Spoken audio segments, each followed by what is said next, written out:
ଜଣେ ଲୋକ ଥିଲା ଦେଖିବାକୁ ବିଲକୁଲ ପରଫେକ୍ଟ। ଦାମୀ ଗାଡ଼ି, ଦାମୀ ଜୋତା, ଦାମୀ କପଡ଼ା, ସୋସିଆଲ ମିଡ଼ିଆରେ ହଜାର ହଜାର ଲାଇକ୍ସ, ଲକ୍ଷାଧିକ ଫଲୋଅର୍ସ।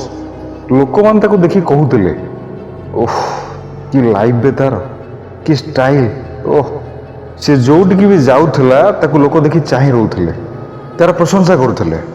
କିନ୍ତୁ ସେଇ ଲୋକର ଗୋଟିଏ କଥା କାହାରିକୁ ବି ଜଣାନଥିଲା, ଆଉ ତାହା ହେଉଛି ଡେଲି ରାତିରେ ଯେବେ ସେ ମିରର ସାମ୍ନାରେ ଛିଡ଼ା ହୁଏ, ସେବେ ସେଠାରେ କେବଳ ଜଣେ କ୍ଳାନ୍ତ, ଏକେଲା ଆଉ ଭିତରୁ ଭାଙ୍ଗି ପଡ଼ିଥିବା ମଣିଷଟିଏ ଛିଡ଼ା ହେଇଥାଏ, ଯାହାର ହସ କେବଳ ଗୋଟିଏ ମୁଖା ଥିଲା, ଆଉ ଯାହାର ଜୀବନ ଗୋଟିଏ ମିଛ କାହାଣୀ ଥିଲା।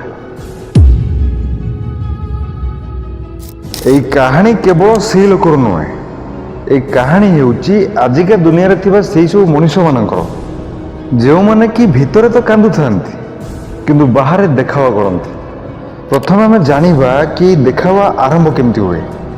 ଦୁନିଆରେ ଥିବା ପ୍ରତ୍ୟେକ ମଣିଷ ଚାହାନ୍ତି କି ତାଙ୍କୁ ସମସ୍ତେ ପସନ୍ଦ କରନ୍ତୁ, ତାଙ୍କର ପ୍ରଶଂସା କରନ୍ତୁ, ଆଉ ତାଙ୍କୁ ଇଜ୍ଜତ ଦିଅନ୍ତୁ।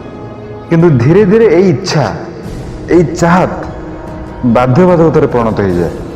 ଲୋକମାନେ କ'ଣ ଭାବିବେ, ଯଦି ମୁଁ କମ୍ ଦାମର ପୋଷାକ ପିନ୍ଧିବି ତ ମୋତେ କ'ଣ କେହି ନୋଟିସ୍ କରିବେ, ଯଦି ମୁଁ ଭଲ ସ୍ମାର୍ଟଫୋନ୍ଟିଏ ନ ଧରେ ତ ସମସ୍ତେ ମୋତେ ପଛୁଆ ବୋଲି ଭାବିବେ। ଲୋକଙ୍କୁ ଦେଖାवा କରିବା ଚକ୍କରରେ ପଛେ ପକେଟ ଖାଲି ହେଇଯାଉ, ଘରେ ପଛେ ଉପାସ ରହିବି କିନ୍ତୁ ବାହାରେ ଗର୍ଜନ କରିବି।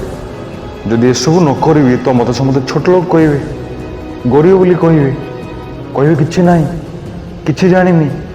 ଆଉ ଏହିଠାରୁ ହିଁ ମଣିଷ ତା ନିଜଠାରୁ ଦୂରେଇ ଯାଇ ଦୁନିଆର ନକଲିପଣ ଆଡ଼କୁ ଗତି କରିବା ଆରମ୍ଭ କରେ। ବାସ୍ତବତାକୁ ପଛରେ ପକାଇ ସିଏ ନକଲି ଚମକ ପଛରେ ଦୌଡ଼େ। ସିଏ ଯାହା ଦେଖେ ତାକୁ ବାସ୍ତବ ଭାବରେ ଗ୍ରହଣ କରିବା ଆରମ୍ଭ କରେ, କିନ୍ତୁ ତାକୁ ଜଣା ନଥାଏ ଏମିତି କରିକି ସିଏ ତା ନିଜକୁ ହିଁ ହରାଇ ଚାଲିଛି। ଏବେ ଜାଣନ୍ତୁ ସୋସିଆଲ ମିଡ଼ିଆର ନକଲି ଯାଦୁ ବିଷୟରେ। ସାଙ୍ଗମାନେ ଥରେ ଭାବନ୍ତୁ, ଯେତେବେଳେ ଆମେମାନେ ସୋସିଆଲ ମିଡ଼ିଆ ଆପ୍ଲିକେସନକୁ ଓପନ୍ କରୁ, ସେତେବେଳେ ଆମେମାନେ କ'ଣ ଦେଖୁ? ଲୋକମାନେ ହସୁଛନ୍ତି, କପଲମାନେ ରୋମାଣ୍ଟିକ ପୋଜରେ ଫଟୋ ପୋଷ୍ଟ କରୁଛନ୍ତି, କିଏ ଭୁବନେଶ୍ୱରରୁ ତ କିଏ ପାରାଦୀପରୁ, ଅବା କିଏ ପୁରୀରୁ ଫଟୋ ପୋଷ୍ଟ କରୁଛନ୍ତି। ହେଲେ ପଛରେ ଥିବା ସତ୍ୟକୁ କେହି ବି ଦେଖାଉନାହାନ୍ତି। ଯିଏ ହସୁଛି ସେ ଭିତରୁ ଭାଙ୍ଗି ଯାଇଛି। ଯେଉଁମାନେ ରିଲେସନସିପ୍ ଦେଖାଉଛନ୍ତି ସେମାନେ ପ୍ରକୃତରେ ପ୍ରତିଦିନ ଝଗଡ଼ା କରୁଛନ୍ତି। ଯିଏ ଟ୍ରାଭେଲ କରୁଛି ସିଏ ହୁଏତ ବହୁତ ସାରା କର୍ଜରେ ବୁଡ଼ି ଯାଇଛି। ଆଜିକା ଡେଟ୍ରେ ସୋସିଆଲ ମିଡ଼ିଆ ଗୋଟିଏ ଏମିତି ପ୍ଲାଟଫର୍ମ ପାଲଟି ଗଲାଣି ଯେଉଁଠାରେ ସତ୍ୟର କୌଣସି ଜାଗା ନାହିଁ। ବାସ୍ କେବଳ ଦେଖାवा କରିବାର ପ୍ରତିଯୋଗିତା ଚାଲିଛି, କିଏ କେତେ ଖୁସିରେ ଅଛି, ଦେଖାଅ। ତ ଆସନ୍ତୁ ଏବେ ଜାଣିବା ଦେଖାवा କରିବାରେ କ'ଣ କ୍ଷତି ହେଇଥାଏ।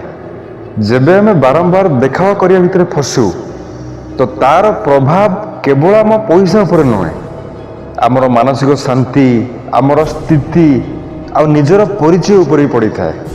ଆମମାନଙ୍କର ମାନସିକ ଚାପ ବଢ଼ିଯାଏ, ସବୁ ସମୟରେ ତୁଳନା କରିବା କି ମୁଁ ଅନ୍ୟମାନଙ୍କ ଠାରୁ ପଛରେ ଅଛି। ପ୍ରକୃତ ସମ୍ପର୍କ ଭାଙ୍ଗିଯାଏ, କାରଣ ସେଗୁଡ଼ିକ ସତ୍ୟତା ଉପରେ ନୁହେଁ, କେବଳ ଆକ୍ଟିଂ ଉପରେ ଆଧାରିତ ହୋଇଥାଏ। ଆମେ ଅନ୍ୟମାନଙ୍କୁ ଖୁସି କରିବା ଚକ୍କରରେ ନିଜର ଖୁସିକୁ ହରାଇ ଦେଉ। ଆଉ ସବୁଠାରୁ ଖରାପ, ଆମେ ନିଜକୁ ଲଜ୍ଜିତ ଅନୁଭବ କରିବା ଆରମ୍ଭ କରୁ, କାରଣ ଆମେ ଜାଣିଛେ କି ଆମେ ମିଛ ଜୀବନ ଜିଉଛେ, ଯେଉଁଠି 1% ବି ସତ୍ୟତା ନାହିଁ। ଆମେ କେବଳ ଦେଖାवा କରୁଛେ, 50କୁ 500 କରି ଦେଖାଉଛେ। ତାହେଲେ ପ୍ରକୃତ ସଫଳତା କ'ଣ? ଆଜିକାଲି ସଫଳତାର ସଂଜ୍ଞା ବଦଳିଗଲାଣି। ଆପଣଙ୍କର କେତେ ଫଲୋଅର୍ସ ଅଛି, ଆପଣଙ୍କ ପାଖରେ କେତେ ଗାଡ଼ି ଅଛି, ଆପଣ କେଉଁ ବ୍ରାଣ୍ଡର ପୋଷାକ ପିନ୍ଧୁଛନ୍ତି। କିନ୍ତୁ ପ୍ରକୃତ ସଫଳତା ଏହାଠାରୁ ବହୁତ ଉର୍ଦ୍ଧ୍ୱରେ। ସଫଳତା ହେଉଛି ଗୋଟିଏ ଏପରି ଜିନିଷ ଯାହାକୁ ଆପଣ ଏକା ଅନୁଭବ କରନ୍ତି। ଯେଉଁ ମଣିଷ ସଫା ହୃଦୟରେ ଯିଏ ନିଜ ନୀତି ସହିତ କେବେ ବି ସାଲିସ କରେନି, ଯିଏ ଦେଖାवा ଠାରୁ ଦୂରେଇ ରହି ପ୍ରକୃତରେ ଖୁସିରେ ରହିବା ଜାଣେ, ସିଏ ହିଁ ପ୍ରକୃତରେ ସଫଳ ହେଇଥାଏ।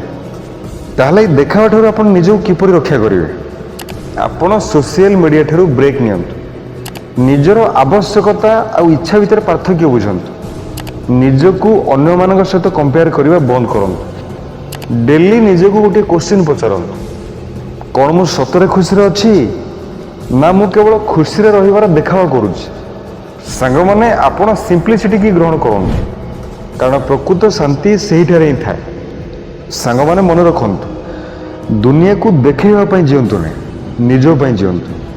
ଲୋକ ଆଜି ତାଳି ମାରିବେ, କାଲି ଆଉ କାହାକୁ ଦେଖିକି ଭୁଲିଯିବେ, କିନ୍ତୁ ଆପଣଙ୍କ ସତ୍ୟ, ଆପଣଙ୍କ ମର୍ଯ୍ୟାଦା ଆଉ ଆପଣଙ୍କ ବାସ୍ତବତା ଆପଣଙ୍କ ସହିତ ସଦାସର୍ବଦା ରହିବ। ତେଣୁ ଦେଖାଇବା ଜମାରେ ବି କରନ୍ତୁନି। ତ ସାଙ୍ଗମାନେ ଆଜିର ଭିଡ଼ିଓଟି ଏତିକି, ପୁଣି ଦେଖା ହେବ ନେକ୍ସଟ ଭିଡ଼ିଓରେ। ସେ ପର୍ଯ୍ୟନ୍ତ ମନେ ରଖିଥାନ୍ତୁ। ଧନ୍ୟବାଦ।